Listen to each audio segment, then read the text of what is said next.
So students, this Rig Veda, that is the oldest Ved, is divided into 10 mandals or 10 books, and the second and the seventh, they are the old books, and the book number 1, 8, 9th and 10th, they are the new books. And these different chapters, the 10 mandals or the 10 books, are written by the different sages and different priests. The first was written by the Madhu Chanda. The first who authored this, the first book or the first mandal of the Rig Veda, that was Madhu Chanda. Then second was the Drut Samvad. Drut Samvad wrote the second chapter, and Vishwamitra Rishi wrote the third one. The fourth was by the Vamdev, the fifth by the Atri, the sixth by the Bhardwaj Rishi, then Vashisht Rishi, then Kanav, then Angisar, and the 10th mandal was written by the Shrut Sutya and the Mahasutya. That was, so this Rig Veda was authored by these different rishis or the saints. Then we have to discuss the date of the Rig Veda.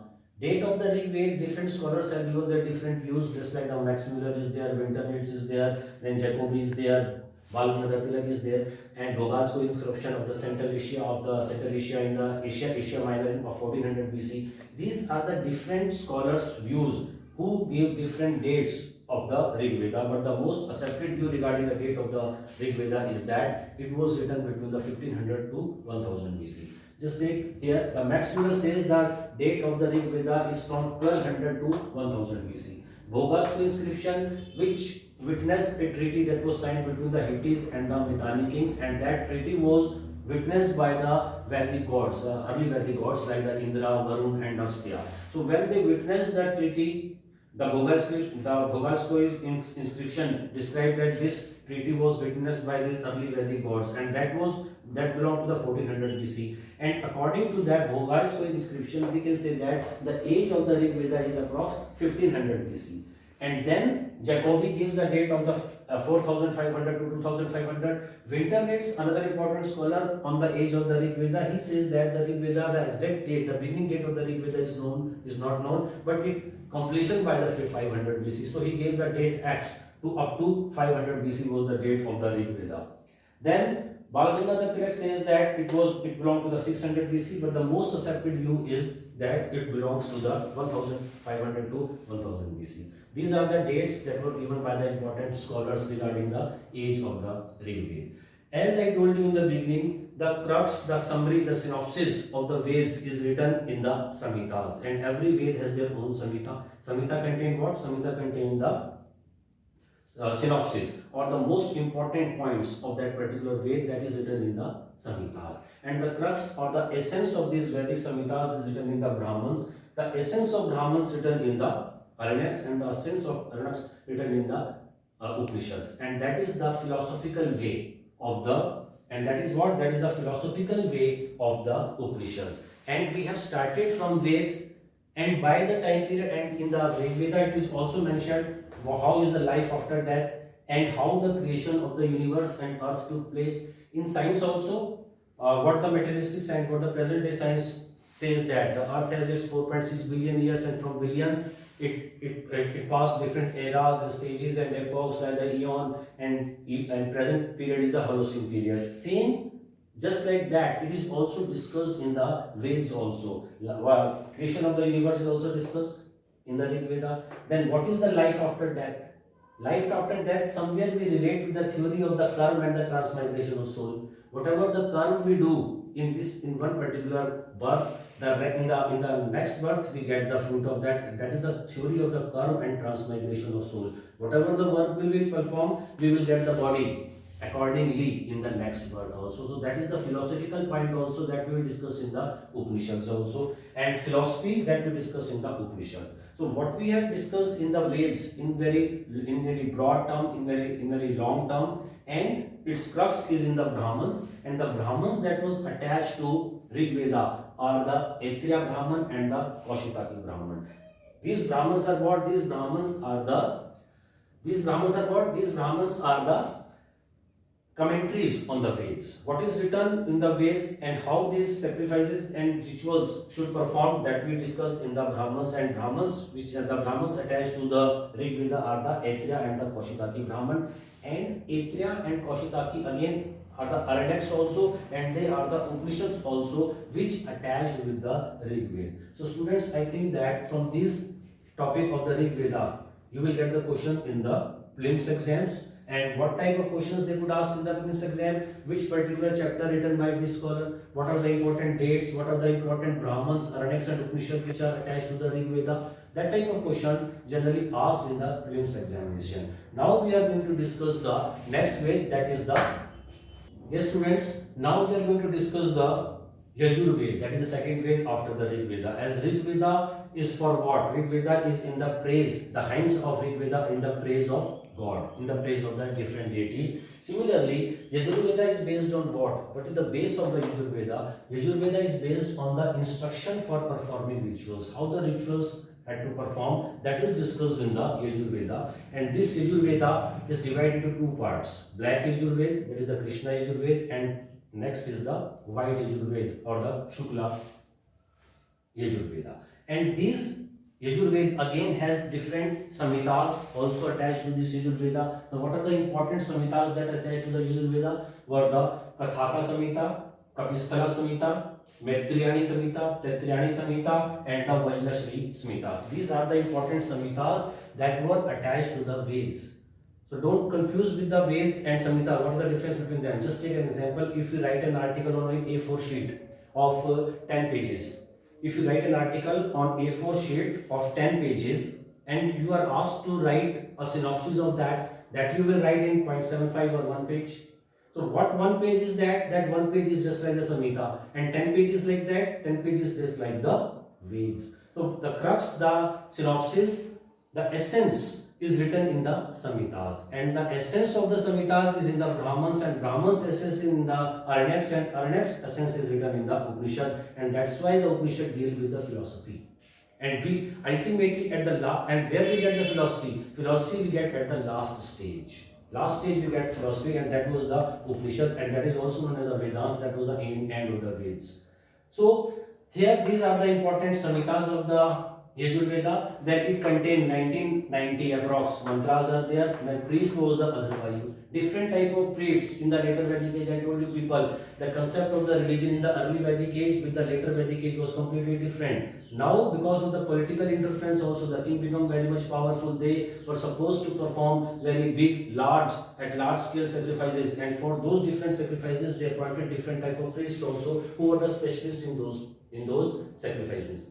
Just take the example, because the division of the labor, the priests were doing their job for several centuries, and now they got the perfection there also, and that is why for different type of priests were appointed by the kings in order to perform the different type of sacrifices. And the Adharvayu were the priests who were responsible for who were attached with the sacrifices that deal with the Yajur Veda Samhitas. Then what are the Brahmans that attached to the Ved? I told you, to every Ved Brahmans attached, Aranyaks attached, and Upanishads are also attached. So Brahmans which are attached, White Yajur Veda के साथ जो Brahman attached है, that is known as Shatpat Brahman, and that was authored by Yajnavalkya Rishi. That could be asked in the prelims exam. What White Yajur Veda? Which Brahman attached to the White Yajur Veda, and who was the author? The author was the Yajnavalkya, and Shatpat Brahman, he authored this, and this relate to the White Yajur Veda. Black Yajur Veda के साथ जो Brahman attached है, that is known as the Kshatriya Brahman. Students, there is a difference between Brahman, Brahman, Brahman, and Brahmin. Brahmin means that was a human being, and Brahman, Brahman was the literature. So we are discussing here the literature. There is a difference between the Brahmin and the Brahman.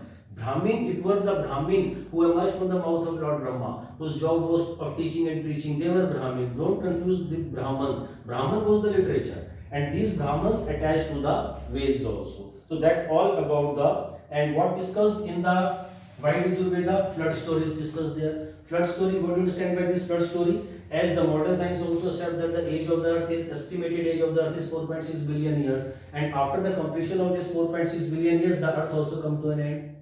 Then what happened? Another earth or another form of life, another image will emerge somewhere later in the future. That story, the flood story, is discussed in the Yajur Veda, which were in the Brahmans of that. Then principles of rebirth and transmigration of soul, which we have discussed in the Samhitas of the Rig Veda also. From Vedas we are going toward the Upanishad, that is the philosophical thought. And philosophical thought that beginning somewhere in the Veds also, because in the Veds we are discussing here what? We are discussing the principles of rebirth. Why the human being take birth, why this continuation of cycle of birth and death is continued there? Why one birth and another birth, and why this countless cycle is there? This countless cycle will be there till we don't get the salvation. And that is the ultimate aim of the human being also, that is discussed in the Buddhism, that is discussed in the Jainism, and that is discussed in the Hinduism also. The ultimate aim is what? The ultimate aim is to attain nirvana, or the salvation, or the kaivalya of Jainism, or moksha in the Hinduism. So how we will get it? We will get it only by the either by the karma or either by the jnana. So what is the difference between the karma and the jnana here? The karma which reflects the karma kand, which we are doing by the rituals, by the sacrifices, by ceremonies, by performing havans and yajnas. That is the karma. By that also we can attain the salvation. Other is the jnana marg, by getting the knowledge only without this karma kand. Because this karma kand ultimately responsible for the decline of Hinduism in the later Vedic age, when the exploitation was started in the name of the religion. That was just like the commercialization of the religion. That was the negative aspect, that was the negative side which is responsible for the downfall of the Hinduism in the later Vedic age and rise of Jainism, and that becomes an important cause of the rise of the Jainism and Buddhism, because no exploitation of the people in the name of religion was there, and that's why majority of the people migrated from Hinduism towards the Jainism and Buddhism. Okay, that is another topic. So these important one line questions could be asked in the Yajurveda also. Okay students, now we are going to discuss the topic of the another Ved. Now we are going to discuss. Yes students. So now we are discussing the Samved, which is the collection of songs which were sung at the time of the Soma sacrifices, and it is also known as the base of the Indian music. Its hymns are 1603, and from this 1603, only 193 are written in the original form, and rest are taken from the Rig Veda. Then Brahmans of Samved. As we are discussing the different Brahmans attached to every Veda, we have seen that Brahmans attached to the Rig Veda also, Yajurveda also, and the Brahmans which attached to the Samveds were the Kandamalya Brahmin, Panchvimsa, Sadavimsa, and Janimiya. These were the Brahmans. These Brahmans are what? These Brahmans which wrote the commentaries on the Samved. These are the Brahmans. Besides this, which Aranyaks and Upanishads are also attached with the Samveda, that the Chandogya Upanishad, Ken Upanishad, and Jaimini Upanishad. These were attached, these were the Aranyaks and the Upanishads that attached with the Samveda. So students, what we are seeing here, we are seeing that to every Ved, Brahmans are attached, Aranyaks are attached, and the Upanishads are also attached. To each and every Veda we are seeing here. Now we are going to discuss the last one, that was the Atharva Veda. The Atharva Veda, it has two branches. First is the Shaunaka and second is the Pipiyana. And it was authored by Atharva and Angiras. That's why it is known as the Atharva Angiras also. It was authored by these two rishis. It deals with what? These, just like the Samved deal with the Indian music, and these hymns these hymns were sung at the time of the Soma sacrifices. And this Atharva Veda deals with what? How we can cope up with the obstacles in the form of the diseases, or in the obstacles of the enemies, or the obstacles in the form of the evil spirits. How we can save ourselves with that. That is discussed, that is discussed in the Atharva Veda. It contains 20 chapters are there, just like the 10 mantras or 10 books in the Rig Veda. We are having here 20 chapters, 731 hymns are there, and 6,000 mantras are there in the Atharva Veda. And which Brahmans attached? Again also the Brahmans, this Gopat Brahman attached to the Atharva Veda. This Gopat Brahman is what? That contained the commentary on the whole Atharva Veda. That is the Gopat Brahman that is attached to the Atharva Veda. Then no Aranyak is attached to the Atharva Veda. Then Upanishads are Mundak Upanishad and Parsonan Upanishad. This Mundak Upanishad and Prashnon Upanishad, these are attached with the Atharva Veda. Besides this Atharva Veda also discussed, just like that, the Savant Samiti. These Savant Samiti were the twin daughters of Prajapati that was discussed, that was written in the Rig Veda, and we have discussed in the early Vedic age. Savant Samiti, what the Savant Samiti were, that was a form of we can say that was the assembly of the common people and the elderly people of those ages, and these had somewhere the seeds of the present time democratic form of government, because the king was somewhere under the influence of the Sabha and Samiti. Either it was the early Vedic age or the later Vedic age. But in the early Vedic age, these assemblies like the Sabha, Samiti, Vidhata, Gana, different assemblies were there, and they up to an extent they tried to control the king. But with the passage of time, when the area of the king was increased, so these Sabha Samiti were somewhere lost their influence on the king. That and those Sabha and Samiti are also discussed in the other Veda. Besides this Parikshit, the king Parikshit, the Guru king, that was the son of Abhimanyu, that was also discussed in this other Veda. So these are the important points regarding the Philip's point of view also of the other Veda. And in the so that was the first part of the Vedic literature, in which we have tried to discuss the topics of the how the Vedas emerged, meaning of Vedas, what is the difference between the Veds and the Samhitas, and what are the important four Veds, their Brahman, their Puranas, their Upanishad, that we have tried to discuss in this video. And in the next video, I will upload the important topics which we will discuss, which we are not able to discuss here because the time is, I think the time is also not here to discuss the other rest of the points. For that I will upload the another video, and in that we will discuss the rest of the topics of the Shruti literature, including the Upaveds will be there, then Vedants will be there, then 6 darshans will be there, a little bit about the Purans and the Itihas will also discuss in that video. And in order to get these videos on regular basis, just subscribe the channel also. Okay students, all the best to you.